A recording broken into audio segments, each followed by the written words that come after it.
Bonjour, je m'appelle Mathilde, médecin GP-Trans, je suis infirmière et sexologue au sein du CEGID en milieu carcéral pour les prisons d'Annemain et Socotin. Donc, sont organisés par le CEGID, je vais être très bref dessus parce que mon collègue le Dr Guichard en a déjà parlé, des consultations individuelles de remise de résultats, suivi de patients, notamment autour des questions de santé sexuelle et de réduction des risques, des activités de groupe ponctuelles comme le SIDAction, le mois sans tabou, la semaine santé ou sport, et des activités de groupe plus régulières, réduction des risques santé sexuelle, autour des consommations, protoxyde d'azote, cannabis ou autres, autour du consentement et de la prévention des violences. Ça, c'était juste pour présenter rapidement le CEGID. Je voudrais plutôt m'étendre sur les différents axes d'accompagnement organisés par le CEGID autour des questions de la transidentité en détention. 3 axes, du coup. Le premier, c'est évidemment l'accompagnement des patients, avec une prise en charge médico-psychosociale, finalement, comme pour toute personne incarcérée, des consultations sur site avec le médecin généraliste, psychologue, psychiatre, sexologue et compagnie.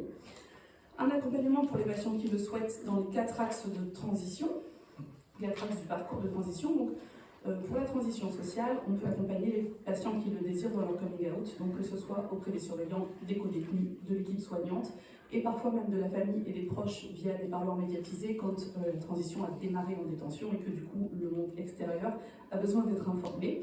Le but, c'est essentiellement de lutter en détention contre le mégenrage pour éviter que les surveillants continuent de mégenrer les personnes et de favoriser l'accès aux produits de cantine exceptionnels, notamment en détention quand on a une femme trans en détention pour hommes, lui permettre d'accéder vêtements, sous-vêtements féminins, produits de beauté, produits d'hygiène, ce genre de choses. Ça, c'était pour la partie transition sociale. Pour la partie transition administrative, là, je vais très vite dessus. En fait, quand il y a une demande de changement et de modification d'état civil, je fais un premier entretien commun avec la CEPIP et la personne détenue pour éclaircir les demandes, expliquer aux patients et aux patientes quelles conséquences peut avoir le changement d'état civil en détention. Et après, pour que la CEPIP puisse prendre contact avec les différents interlocuteurs pour les changements. D'un point de vue hormonal, évidemment, tout ce qui est transition hormonale, quand il y a une primo-prescription extérieure, on va reconduire l'hormonothérapie, bien sûr.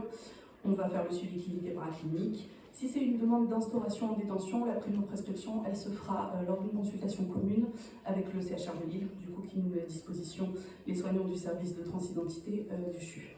On fait bien sûr des relais à la sortie pour l'hormonothérapie. Et d'un point de vue chirurgical, évidemment, on a la possibilité de prendre des rendez-vous avec le service du CHU pour les patients qui souhaitent être opérés. Pour l'instant, tous les cas qu'on a eus, on avait des délais d'attente plus longs que les peines. Donc, c'est des rendez-vous qui ont été pris pour l'extérieur, mais puisqu'on a un centre de détention, on pourrait aussi être amené à avoir une durée de peine plus longue que celle d'attente pour la chirurgie. Et évidemment, la chirurgie pourrait se faire pendant le temps d'incarcération avec le suivi post-op dont les patients ont besoin. Ça, c'est pour l'accompagnement des patients. Le deuxième volet, il va concerner l'accompagnement des équipes médicales et paramédicales. Donc, on a mis en place une formation pour tous les professionnels de santé exerçant en milieu carcéral, donc infirmières, médecins, psychiatres, assistantes dentaires, secrétaires. Tout le monde a pu avoir la possibilité d'être formé.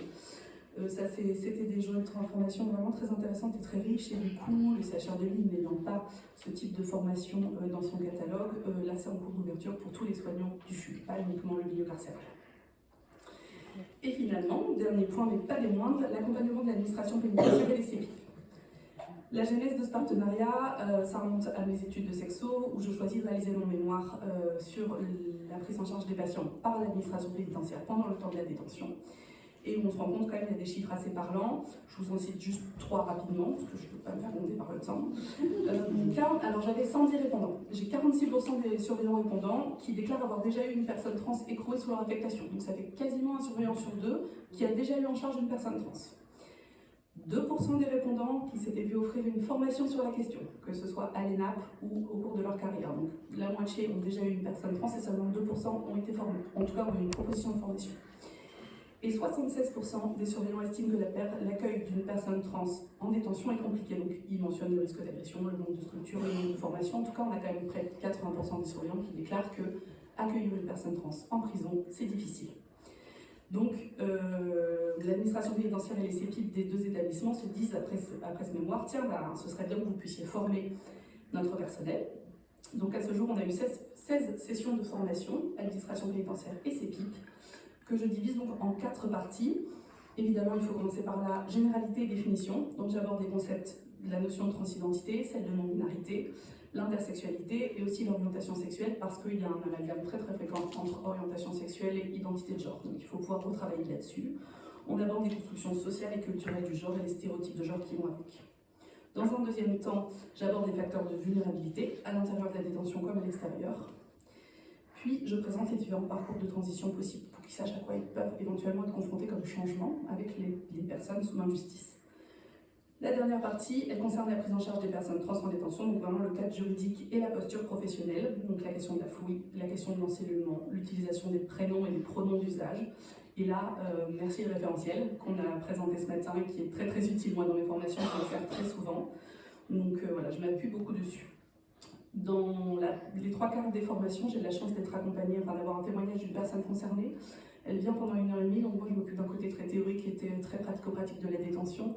Mais l'idée c'était de leur faire rencontrer une personne trans qui n'est pas de la détention, qui a un parcours de transition à l'extérieur qui se passe bien, parce qu'on s'est rendu compte très vite que les surveillants ils étaient biaisés, il y avait 2 gros biais cognitifs.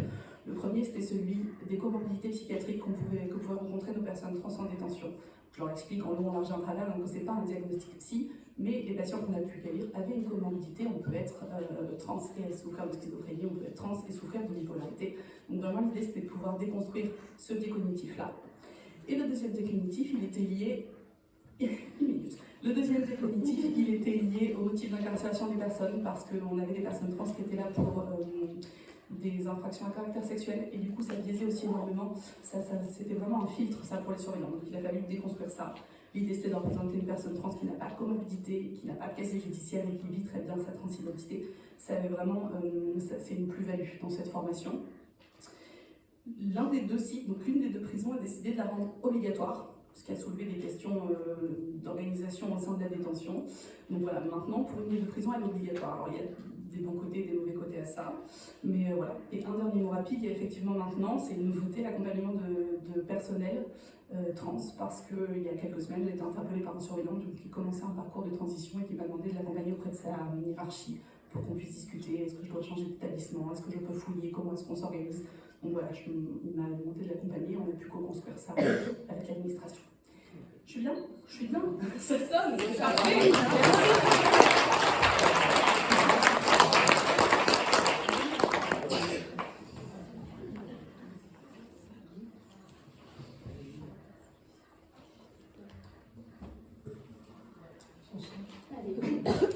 Bien, d'abord merci pour cette invitation.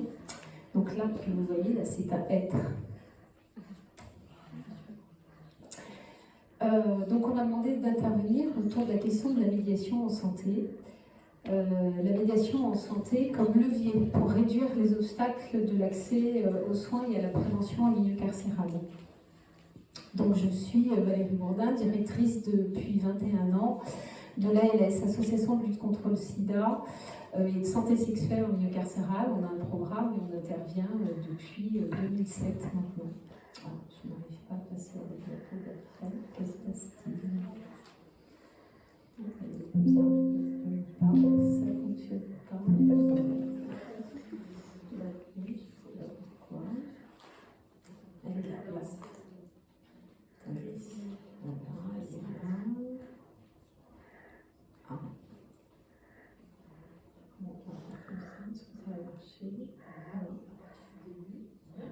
Excusez-moi. Voilà. Donc la question de la médiation en santé, de quoi parle-t-on? En fait, historiquement, c'est une initiative associative qui concerne les publics en situation de vulnérabilité. Ah, ça n'a pas marché là-haut. Excusez-moi.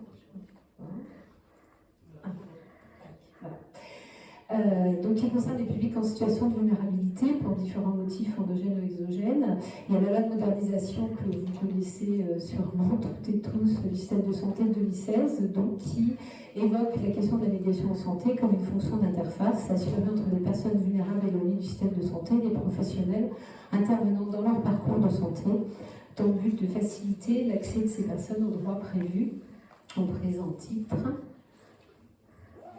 à la prévention et aux soins. Elle vise à favoriser leur autonomie dans le parcours de santé en prenant compte de leurs spécificités.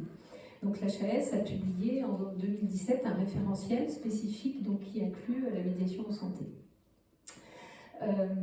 Les personnes sous main de justice sont des publics vulnérables et qu'il faut prendre en compte, bien évidemment, quand on parle de médiation en santé. La mission de la médiation en santé, c'est un processus d'aller vers et de faire avec.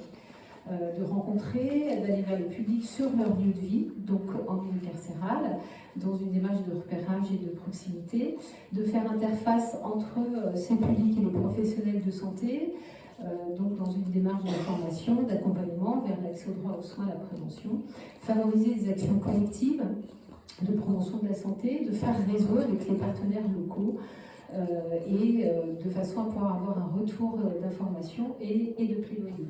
Donc, en résumé, c'est faire du lien, c'est participer à un changement des représentations et des pratiques, c'est du repérage, de l'information, de l'orientation et de l'accompagnement temporaire. Et donc, c'est aussi une connaissance fine du contexte dans lequel la médiation s'inscrit, aussi bien des acteurs que des publics concernés. Alors, il y a de nombreux obstacles en milieu carcéral, à l'accès aux soins, à la prévention. Donc la langue, la culture, l'illettrisme, un manque d'intérêt, de priorisation en défaveur pour sa santé. Les personnes sous la justice et incarcérées ont souvent des parcours chaotiques. Une méconnaissance des droits des acteurs, entre autres de l'unité sanitaire, notamment pour les étrangers. Une crainte de stigmatisation. Une organisation carcérale qui n'est pas toujours très favorable, donc mauvaise diffusion de la liste préalable pour l'appel des détenus, les problèmes de circulation, etc. On va passer un peu vite là-dessus. Les problèmes de relations interpersonnelles entre les détenus, les surveillants, mais entre les professionnels entre eux.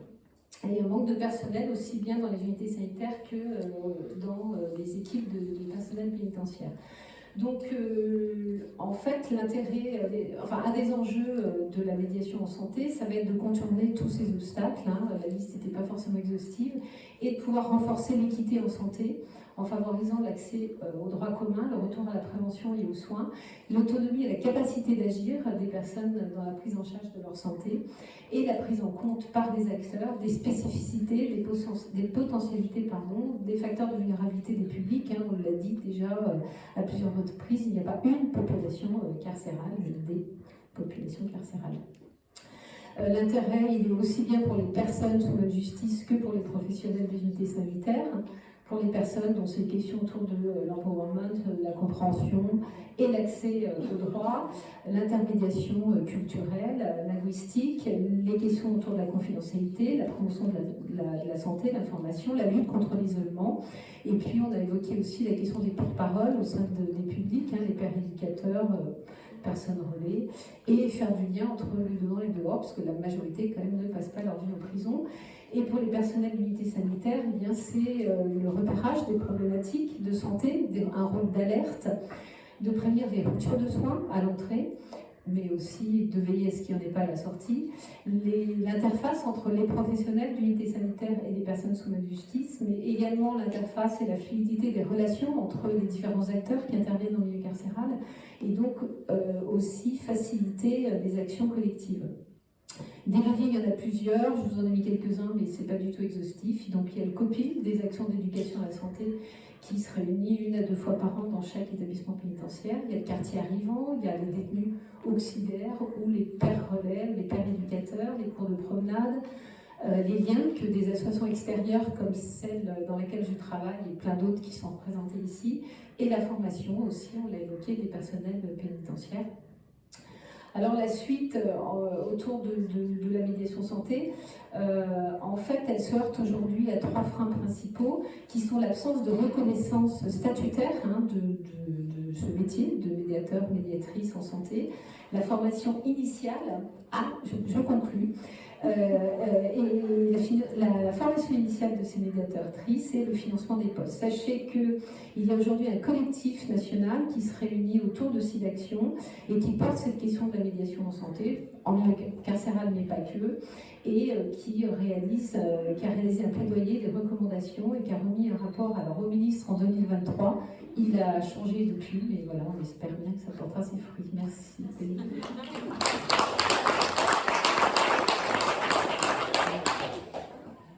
Merci. J'aurais un regard merci d'être là et aux organisateurs de nous avoir invités. Donc moi je suis Rida Nuwat, je suis responsable de la thématique milieu pénitentiaire à SIDAction. Et donc j'ai un DU aussi en anthropologie.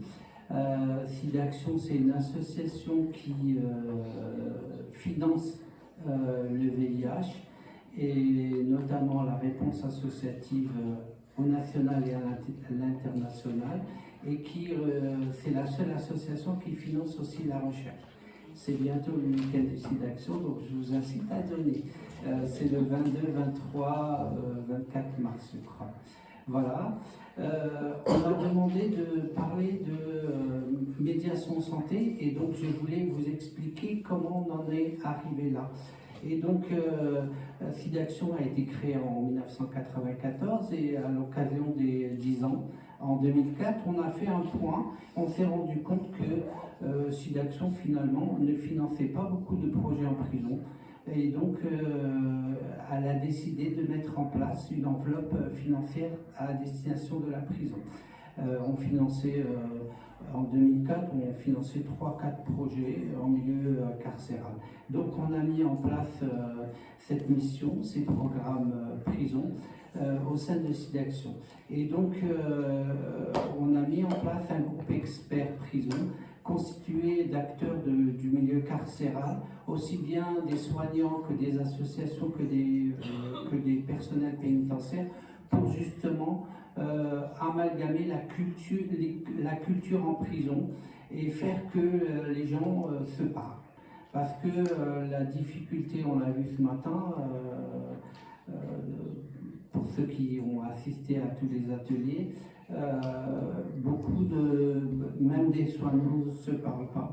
Et donc, on a décidé de faire ce groupe expert pour justement réfléchir à la question de la discussion de faire l'interface d'une culture commune au milieu pénitentiaire.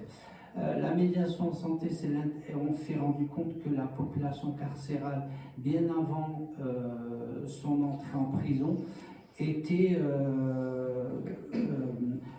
loin des structures socio-sanitaires, et une partie en prison ne communiquait pas ni avec les institutions, ni avec le SPIP, ni avec l'unité sanitaire. Et donc on a décidé, la médiation santé, c'est l'interface entre les institutions et le public. On a réfléchi à la question dans le groupe expert prison. On a réfléchi à la priorisation des actions de santé.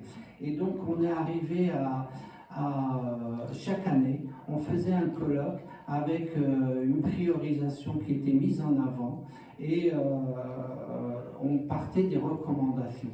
Et en 2019, on est arrivé à la fin de ce cycle-là, et on a mis en place un guide portant sur toutes les recommandations santé de SIDAction, qui a été diffusé au niveau national. Mais on s'est rendu compte que le niveau opérationnel, c'était le niveau régional. Et donc, on a décidé de travailler avec les Corévis bien avant cette date-là. Et donc, je remercie Jean-Régis et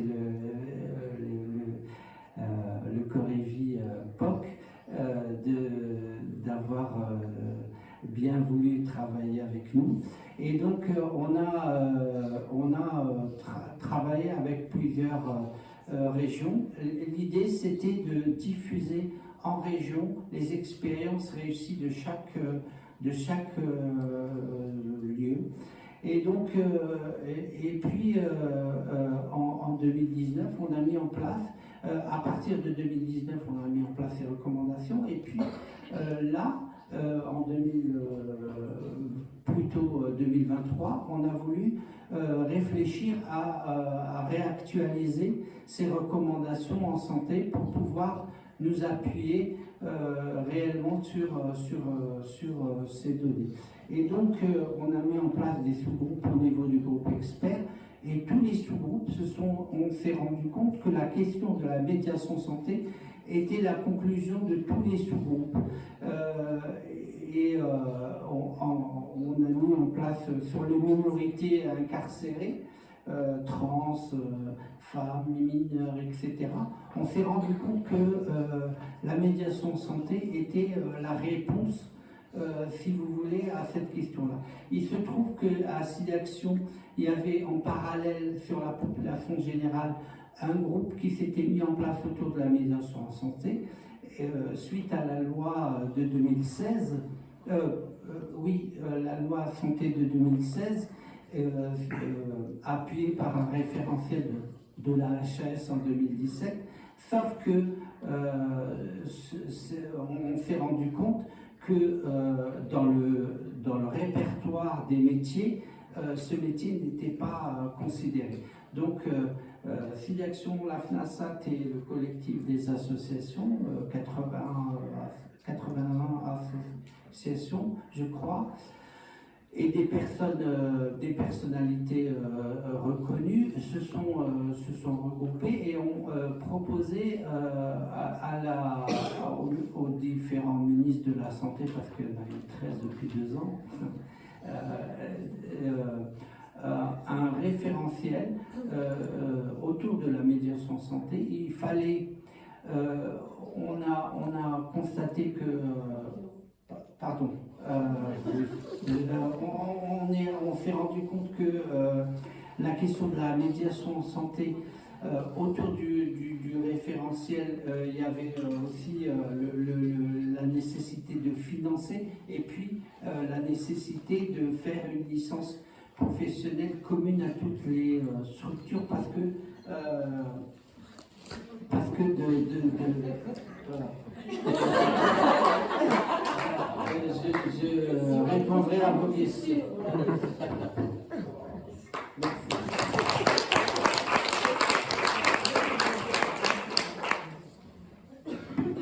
Alors oui, bien entendu, le temps de parole est limité parce que je suis sûre qu'il y a énormément de questions et que vous pourrez tous et toutes développer sur la question de la médiation en santé. Moi, j'avais deux, trois petites remarques, en tout cas deux, trois petits questionnements.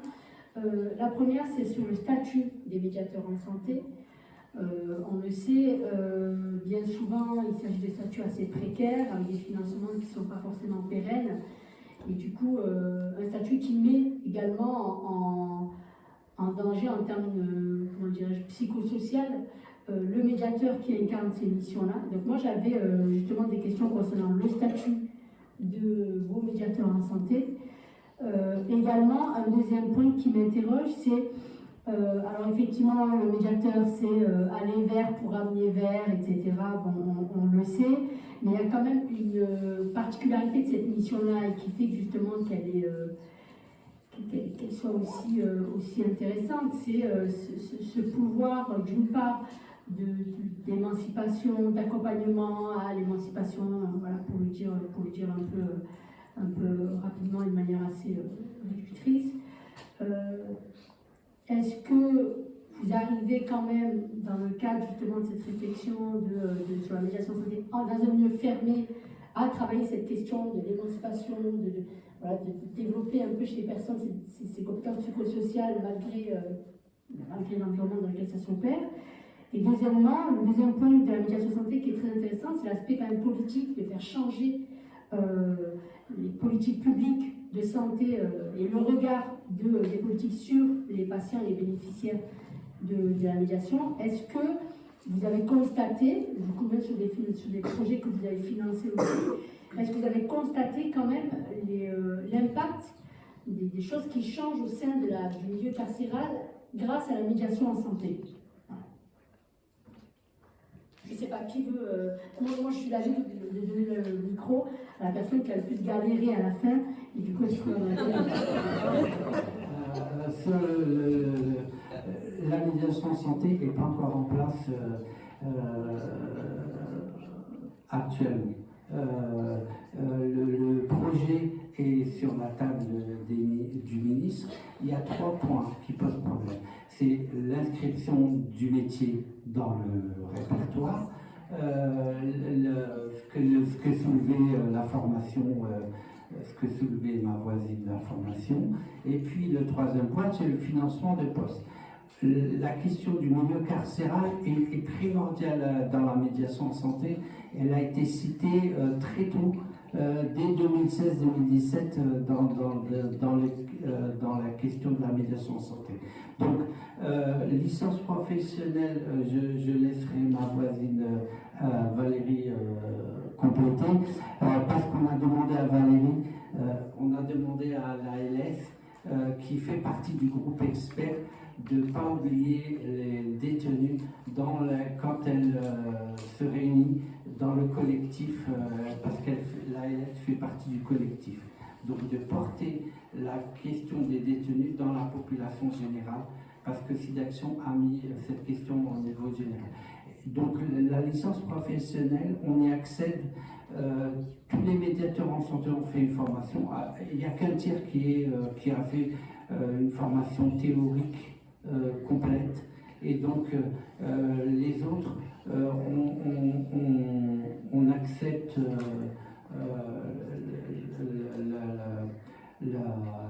comment on appelle ça, le fait de ne pas avoir le bac, le fait d'arriver par la reconnaissance pratique, etc., pour acquérir cette licence professionnelle.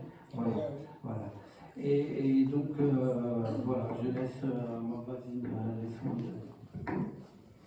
Tu l'as bien dit, effectivement, aujourd'hui il n'y a pas de reconnaissance du statut, et il y a une petite enquête qui a été faite dans le cadre de ce groupe de travail auprès d'une centaine de médiateurs et de médiatrices au niveau national dans les associations qui proposent de la médiation en santé. En fait, le parcours des médiateurs et des médiatrices est très très très varié. Voilà. Et la question de leur formation autour d'un socle commun pose beaucoup de questions, effectivement, aussi bien sur la formation initiale que sur la formation continue derrière. En tout cas, voilà, on travaille. Il y a un sous-groupe de ce collectif qui travaille aussi sur une proposition pour une fiche ROM. Après, sur l'autre aspect de votre question, sur est-ce qu'on peut mesurer l'intérêt de la médiation au travers de l'impact de la médiation. C'est vrai que la question de la médiation en santé, dans l'association où je travaille à l'ALS, nous, ça fait longtemps qu'on se la pose. Et c'est vrai qu'on peut vraiment mesurer cet impact à travers les différents axes que j'ai pu nommer ici et là, c'est-à-dire aussi bien au moyen de la formation des personnels, aussi bien au moyen de la formation de ce que nous on appelle des pairs relais. C'est-à-dire que quand dans un établissement on peut travailler sur la formation de relais parmi les populations détenues, on se rend compte que l'impact du message n'est pas du tout le même. C'est-à-dire que lorsque l'information est apportée par un père, elle va être complètement, elle va être, écoutée, comprise, intégrée de façon complètement différente. On a pu mener des projets sur le long terme, sur 2 ou 3 ans, avec une centaine de détenus qui ont réalisé un petit livret sur l'accès aux droits et à la santé en milieu carcéral, par exemple. Et c'est vrai que quand on implique les populations, on travaille aussi sur l'estime de soi, on travaille sur tout un tas d'aspects, pas que sur la question de l'accès aux droits non plus, quoi. Donc nous, effectivement, sur le terrain, en tout cas, on se rend compte que cet espace de médiation, il présente un réel intérêt pour les personnes et aussi pour les professionnels, parce que c'est aussi travailler beaucoup avec les différents professionnels, c'est d'être intégré dans les fameux copiles que j'évoquais tout à l'heure et de construire avec les professionnels. Et quand on arrive à construire avec les professionnels à l'intérieur d'un établissement pénitentiaire, en fait, les actions collectives d'information sont vraiment largement facilitées. Je voudrais rajouter une chose, c'est que l'État insiste dans le programme de santé des personnes sur le parcours de santé, entre le dedans et le dehors, le parcours de santé des personnes et la notion d'inégalité territoriale de santé. Et donc, en prison, ça veut tout dire parce que on travaille actuellement, notamment, je parlais à Raissa tout à l'heure du réseau Kikili,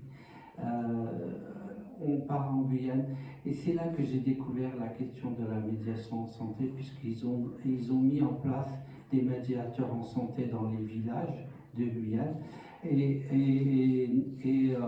les associations qui reçoivent à l'extérieur du public ne se rendent pas compte que c'est le même public avant la détention et qui revient 6 mois après, il a fait un séjour au Brésil ou je ne sais pas quoi. Et les associations ne s'étonnent pas qu'on s'arrête, qu'on ait arrêté le traitement des ARV pendant 6 mois.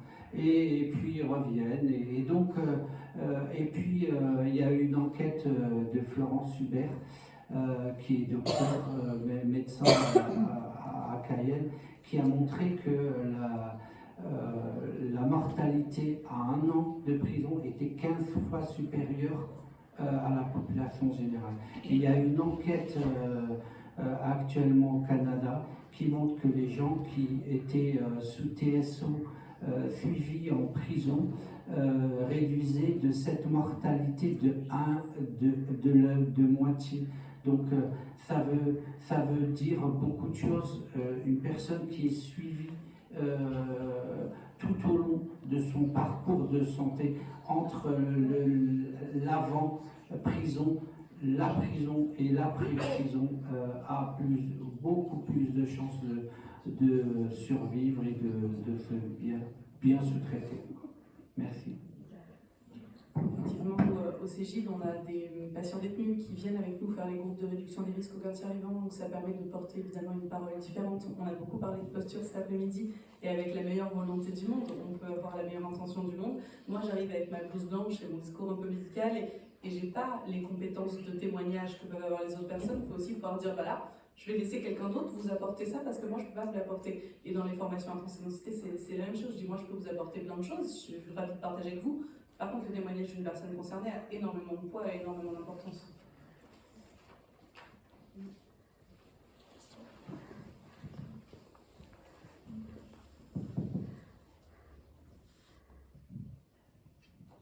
Bonjour, merci pour votre présentation. Du coup, j'avais déjà lu un peu sur la médiation en santé, mais je suis Marie Catino, je suis médecin généraliste à l'US de Lille, et donc j'avais lu sur tout ce qui était la LEVEG, avec ce que vous précisez, mais en fait pour moi c'est vrai que c'est pas très clair qui est le médiateur en santé et qu'est-ce qu'il fait de manière pratique, parce que vous avez parlé de père aidant, donc ça j'arrive à le voir, mais finalement dans les faits, j'arrive pas très bien à discerner en fait qui sont ces personnes et ce qu'elles font en pratique. Ça c'était ma première question. Et ma deuxième question, c'est que nous à l'US, l'impression que j'ai travaille que depuis quelques mois, c'est qu'en fait on va toucher un public qui va s'occuper de sa santé de la manière où nous en tant que personnel de santé on s'y attend. Et en fait on a tout un public qui ne s'occupe pas de sa santé de la manière dont il s'y attend. Et donc on aurait un vrai sujet de médiation en santé dont il faudrait s'emparer.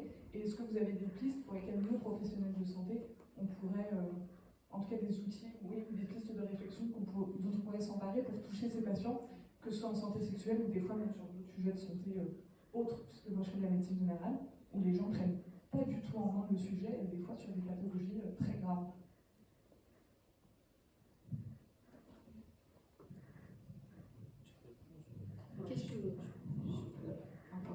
Quelques éléments. La médiatrice ou le médiateur en santé, en fait, comme on essaie de le montrer, c'est quelqu'un qui fait du lien, c'est quelqu'un qui est à l'interface entre entre des professionnels différents, entre des publics destinataires, soit de soins, soit de promotion de santé, d'action de prévention. Et c'est quelqu'un qui, à partir de sa connaissance de ces différents espaces, de ces différents milieux, va créer des ponts de façon à ce que toutes ces personnes se comprennent et de façon à apporter, à trouver ensemble des solutions pour améliorer l'accès aux soins, l'accès à l'information, etc. C'est pas le médiateur, la médiatrice n'aura pas un rôle d'assistant social qui va suivre au long cours, accompagner juridiquement, socialement une personne dans ses démarches. Par contre, elle sera là dans un contexte donné pour faire du lien, pour accompagner, pour identifier des problématiques, pour alerter, pour faire du plaidoyer sur telle ou telle chose. Voilà, c'est vraiment un pont entre deux rives, enfin entre plusieurs rives, et c'est un espace d'échange et de dialogue à travers ces différentes sphères qui ne se connaissent pas toujours très bien, qui ne se parlent pas forcément, et dans l'objectif d'améliorer l'accès aux soins et à la prévention. C'est vrai que, en même temps, je vous dis ça, mais en même temps, on voit que, en fonction de certains lieux d'exercice de cette profession, pas encore reconnue, tout ça peut aussi être variable en fait. C'est-à-dire que souvent le médiateur, et on s'en rend compte, nous aujourd'hui, ça fait une dizaine d'années qu'on fait de la médiation en santé dans les quartiers politiques de la ville par exemple, donc à l'extérieur du milieu carcéral, et en fait on se rend compte que les médiateurs peuvent se retrouver aujourd'hui à combler des failles du système de santé, des dispositifs de droit commun, alors qu'en fait son rôle c'est vraiment ça, quoi, c'est de faire l'interface, c'est de faire du lien. Donc, est-ce que peut-être pour éclairer un peu plus, tu pourrais nous parler concrètement quand le médiateur en santé il entre en prison, il va en prison, il est posé, il est posté, il est dans une salle, il est avec des médecins, concrètement ça se dit comment? Parce que effectivement le médiateur en santé, bon, il y a la définition de médiation en santé qu'on peut, mais je crois que la question c'est aussi concrètement, est-ce que le médiateur est dans l'unité soins sanitaire, est-ce qu'il a un bureau, est-ce qu'il est dans une salle, est-ce qu'il a une des séances, est-ce qu'il a un entretien individuel? C'est peut-être ça concrètement, comment est-ce que ça pourrait se décliner au sein de la prison? Alors, en fait, aujourd'hui, il n'y a pas de médiateur en santé au milieu carcéral. Il n'y en a pas. Hein. C'est un outil. C'est un outil qu'on propose. Alors, nous, association extérieure, cet outil, on le connaît à l'extérieur, on le pratique. On essaye de montrer à travers nos différentes interventions quel pourrait être ce rôle de médiation en santé au sein de la structure, mais avec une présence quotidienne, on va dire. Nous, on est là ponctuellement, on n'est pas là tous les jours.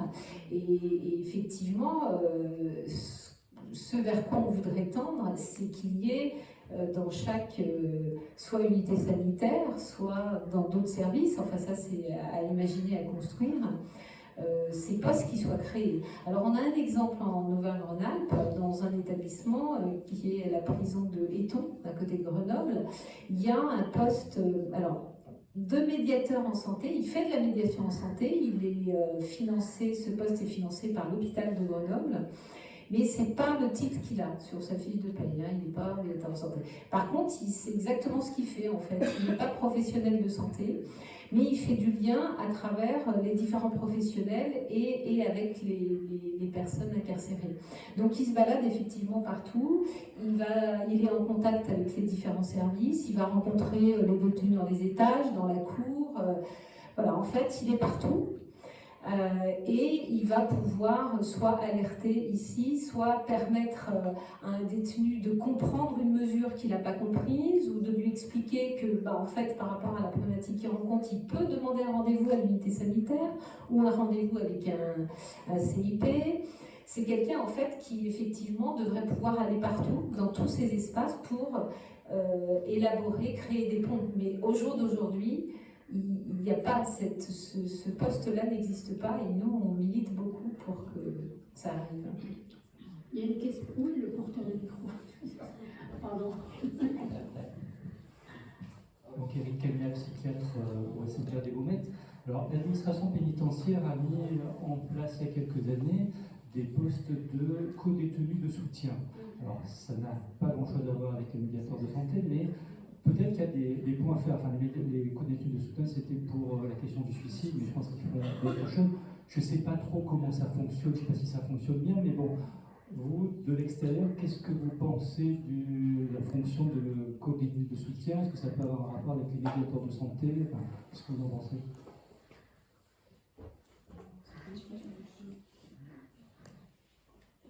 Oui, alors nous sur Amela, on a effectivement ce système de co-détenu de soutien, pas uniquement pour le risque suicidaire d'ailleurs, dès qu'ils sont une personne à peu près, j'ai lu sur des problématiques de langue, vraiment d'isolement social et culturel. Ça marche plutôt bien, effectivement, je pense qu'il y a quelque chose, une leçon à tirer de ça, au même titre que les pères aidants sur les groupes, notamment au quartier arrivant, ça a un vrai impact, un vrai intérêt. Et je pense qu'il y a quelque chose à faire, je pense qu'il faut pouvoir s'inspirer de choses comme ça. Alors on n'est pas exactement dans la médiation, et la grosse différence essentiellement, c'est que là on est sur un co-détenu avec un autre co-détenu. On est vraiment dans un binôme, dans un partenariat en duel. Là où je pense que les médiateurs en santé sont une vision plus globale et qu'il faudrait toucher plus de patients vécus que ça. Mais oui, il y a vraiment quelque chose de cet ordre-là, d'aller vers quelqu'un qui n'est pas un soignant pour pouvoir accéder aux soins. Si je peux me permettre de compléter, en fait, on a eu un rendez-vous avec un co-directeur, enfin directeur adjoint, M. Mayol, à l'ENAP, à partir de cette expérience, puisque lui, il l'a beaucoup développé en Guyane et ailleurs, en Bretagne. Il était chef, il était directeur de prison. Et effectivement, on a évoqué ce statut, en fait, de détenu aidant, à partir de cette expérience sur la lutte contre le suicide. Et effectivement, ça pourrait servir de levier, en fait, pour une réflexion. Je rejoins complètement ce que tu dis, parce que là, on est effectivement sur une démarche de duo, quoi. Enfin, voilà.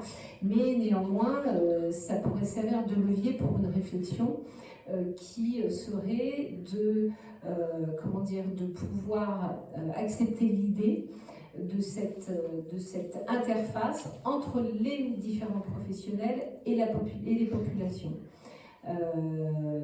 Voilà, donc on a eu un entretien avec lui, il était assez d'accord, mais bon, c'est une grosse machine quand même, et on leur a proposé de réfléchir, bon, on n'a pas été plus loin pour l'instant, mais on leur a proposé de réfléchir à cette question et de voir de quelle façon on pourrait aussi évoquer cette interface, notamment dans la formation initiale des personnels pénitentiaires, parce qu'il y a des personnels, mais là on est sur des démarches complètement personnelles de professionnels, de personnels pénitentiaires. Dans une ou deux prisons où on intervient, à l'ALS, on a en fait des surveillants qui jouent ce rôle de médiateur quelque part. Mais là on est sur de la décision personnelle, on est sur une attitude personnelle, individuelle, sur une volonté individuelle, mais ça se fait sans que ce soit nommé comme tel, mais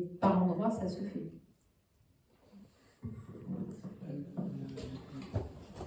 Monsieur Mayol nous avait parlé du médiateur pénitentiaire, mais l'idée qu'il en avait, c'était il n'intervenait qu'en cas de conflit entre des détenus, et ce n'est pas le but.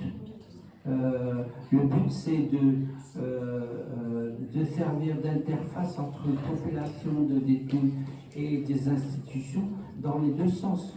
Aussi bien diffuser l'information vers la population détenue exclue que de faire remonter des priorités. Et pour répondre à vos questions, vos priorités, les priorités de la population détenue peuvent être différentes parce qu'ils n'identifient pas les mêmes priorités. Et donc, il faut rapprocher, il faut trouver le moyen de rapprocher les priorités les uns des autres. Vous comprenez ce que je veux dire? Pour compléter la réponse qui vient de vous être donnée sans préjugés, au contraire, je pense que ça serait complémentaire. Il y a une formation que vous pouvez suivre grâce au sous de l'AMS pour les formations pluridisciplinaires, c'est celle de l'entretien motivationnel que j'ai découvert à l'occasion d'un copie d'AMS au Goumet, qui est là d'amener les personnes du coup aux soins, en fait. Donc c'est certes en bilatéral. Ça pourrait, je pense, être complémentaire avec effectivement un travail du médiateur. Effectivement, je voudrais que ce soit prévu dans une maquette nationale, Donc oui, il faut vous faire entendre au national. Mais quand j'ai découvert cette formation, j'ai dit, tous la suivre. La difficulté, c'est justement de les emmener au soir. Voilà.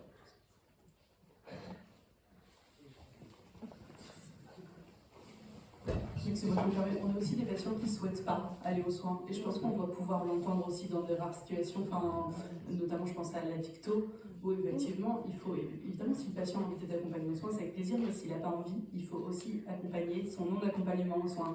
Et je pense notamment, c'est un peu comme les codétections, c'est-à-dire moi tout simplement former le codétenu d'un patient consommateur à l'analoxone. Ça, c'est de la réduction des risques de base, c'est de la pérédance, et c'est du respect de mon souhait, du souhait de mon patient de ne pas aller aux soins, de ne pas sevrer, de ne pas... C'est du soin. C'est du soin. Moi j'ai l'impression, c'est juste une remarque comme ça à partager, j'ai l'impression que depuis tout à l'heure, c'est un peu... il y a un peu un flou qui se crée entre la médiation qui viendrait complémenter des problèmes de posture professionnelle hyper descendantes, et du coup pas hyper accessible pour les gens, et la médiation au sens plus ce que tu disais Mathilde sur le témoignage et amener des parcours de vie pour faire passer un message. Enfin, j'ai l'impression qu'en fait on ne sait pas bien des fois de quoi on parle selon les mots cognitivistes, et on va de l'un et l'autre, et quand vous dites que parfois les surveillants font un rôle de médiation, en fait ils font leur enfin, normalement, les personnes qui travaillent dans la nutrition diététicienne ou n'importe où, que ce soit des médecins ou des gens qui accompagnent, sont censés se rendre disponibles. Et je suis d'accord avec l'histoire de l'entretien motivationnel ou tout autre outil qui permet de redescendre de son piédestal, d'enlever sa blouse symboliquement pour que la personne se sente de nous parler et un peu rompre là les catégories qui sont en fait sociales et de classe quand même, et de la médiation, ou je ne sais pas comment on pourrait l'appeler, la pérédance, du soutien qui serait communautaire au sens de je suis concerné, je viens partager une expérience avec d'autres personnes concernées, mais à la différence qu'entre temps j'ai suivi soit une formation, soit j'ai des temps d'échange de pratiques avec d'autres pairs aidants pour passer de la personne concernée à un intervenant, faire ce switch, quoi. Voilà, tu permets que... Oui, bien sûr. Oui, non, mais je suis complètement d'accord avec ta remarque. Après, le flou, je dirais pas que le flou, il est sur la tentative de déterminer le contour de ce que pourrait être la médiation. Je pense que la médiation, elle s'inscrit dans un espace parce qu'il y a des dispositifs qui dysfonctionnent, ça c'est clair, on est bien d'accord, complètement. Et encore plus dans les milieux fermés, on parle du milieu carcéral, mais on pourrait parler de la psychiatrie aussi, enfin, en tout cas dans tous les espaces clos. Parce que dans ces espaces, on est confronté, et tu le disais Rita, à des priorités différentes, voilà, c'est ça. Et là, pour le coup, on est au carrefour d'une logique pénitentiaire, on est au carrefour d'une logique qui est là pour punir, pour réinsérer aussi, mais il y a aussi des gens qui sont là pour soigner, etc. Donc, oui, c'est tout à fait juste ce que tu dis. Moi, ça va aller très vite parce que je voulais effectivement rebondir là-dessus. Moi, ça me fait beaucoup penser au médiateur de santé père en psychiatrie, où il y a quand même une fonction un peu particulière, c'est vraiment le savoir expérientiel. En fait, alors là où tu as raison, c'est que ça ne devrait pas s'opposer au savoir médical, mais ça vient compléter, ça vient l'enrichir. Et ce savoir-là, il n'y a que les médiateurs en santé père qui peuvent l'avoir. Et je pense que sur l'expérience de la vie en milieu carcéral, c'est qu'on a aussi quelque chose qui est une expérience assez particulière, voire unique. Et il y a un vrai intérêt, il y a une vraie plus-value à partager. Juste un mot sur les co-détenus de soutien. Alors, je ne sais pas comment c'est chez vous, mais nous, on a des co-détenus de soutien sur la Farled qui ne sont pas les co-détenus d'une seule personne. Ils circulent. Alors, par contre, ça pose toutes ces questions de la circulation et de comment ils se mobilisent. Parce que le dévoiement un peu facile, c'est effectivement, on les appelle quand il y a un problème, et là, pour le coup, ils viennent vraiment pallier aux difficultés du soin du personnel de surveillance. Et là, c'est autre chose. C'est là-dessus, je pense qu'il faut une vraie vigilance sur à la fois comment on les mobilise et comment on leur permet de circuler ou pas. La première chose étant aussi entre guillemets, la sélection. Alors, le budget, j'ai envie de dire, c'est même pas, enfin c'est terrible ce que je veux dire, mais on parle de personnes détenues, on ne va pas les payer énormément, hein. C'est horrible, hein, mais non, je sais pas. Alors, oui, je crois pas qu'ils sont complètement bénévoles. Mais par contre, c'est un vrai problème de comment on les laisse circuler et comment, qui on va autoriser à être détenu de soutien. Et ça, enfin, et ça, c'est une vraie question qui est hyper intéressante. Et il y a aussi la stigmatisation de ces détenus de soutien, du coup, parce que quand on a été identifié des détenus de soutien, et ben du coup, c'est très stigmatisant pour la personne qu'on soutient. Parce que voilà, on ne sait pas si tu été mis dans la cellule avec celui-là, c'est qu'il va pas bien, ou dans le cas des patients qui ont été formés à la naloxone, si tu avec celui-là, c'est que c'est un schlag, c'est un consomme, c'est un docteur. Il y a aussi cette histoire de stigmatisation de l'autre personne, du coup, qui est questionnante. Alors, nous, ils ne sont pas sur une seule personne, donc on n'a pas cette question. Et je me demandais, mais peut-être je me trompe dans ce que j'ai entendu, qu'il y a peut-être une histoire de terme aussi, parce que quand on va dans d'autres choses, par exemple dans des conflits RH, dans des grandes structures, on va faire appel à de la médiation interne et de la médiation externe, et pour résoudre quelque chose avec des moyens, on a l'impression vraiment de quelque chose qui est complètement, enfin ça n'a strictement rien à voir, et des fois, c'est un peu embêtant qu'on appelle ça avec le même mot, non? Oui et non, parce que moi je pense que ça a quelque chose à voir en fait. S'il y a du conflit, ça veut dire qu'il y a... S'il y a du conflit, ça veut dire qu'il y a quelque chose qui dysfonctionne. Pour moi, c'est pas... Enfin, on est toujours un peu dans cette même démarche, quoi. C'est-à-dire d'arriver à faire du lien dans un espace donné, entre différents protagonistes, hein, pour élargir un peu le propos, qui n'arrivent plus à se parler, qui ne se comprennent pas, parce que cultures différentes, je veux dire, la culture de la pénitentiaire, culture de la santé, culture du détenu, etc., etc. Donc, moi, je pense que ça a à voir. Si, enfin, on est toujours un peu dans cette... Des fois, des structures, j'avais travaillé dans un hôpital, où il y avait une même fiche de poste d'un recherche médiateur pour deux situations complètement diamétralement différentes, un qui était un acteur de soins qui était censé faire le lien entre eux et l'autre qui était chargé de régler les conflits entre docteurs, schématiquement. Mais bon, l'un pouvait peut-être faire l'autre, enfin c'était quand même pas tout à fait le même type de poste. Après, c'est pas forcément la même fiche de poste sur ce qu'il y a à résoudre, mais enfin, pour moi, le mot commun, c'est faire du lien, en fait. Voilà. À partir du moment où on arrive à faire du lien, on peut commencer à réfléchir et à trouver des solutions. En fait, c'est ça le mot-clé un peu, c'est de faire du lien. Après, si je puis me permettre, ce qui pose aussi question, le problème, c'est que on est venu donner un nom, un intitulé à des missions qui existaient déjà. Moi, du haut de mes 25 ans, qui ai connu la lutte contre le sida, on nous appelait les animateurs de prévention. Et c'est exactement ce qu'on faisait. Et c'est vrai que la confusion, elle vient de là aussi, c'est-à-dire qu'on est venu encadrer quelque chose, on est venu... alors il y a eu des adaptations, par exemple les animateurs de prévention, il y a eu tout un travail qui a été fait d'accompagnement pour, comment dirais-je, mettre en place ces fameuses VAE et pour obtenir le diplôme d'éducateur spécialisé.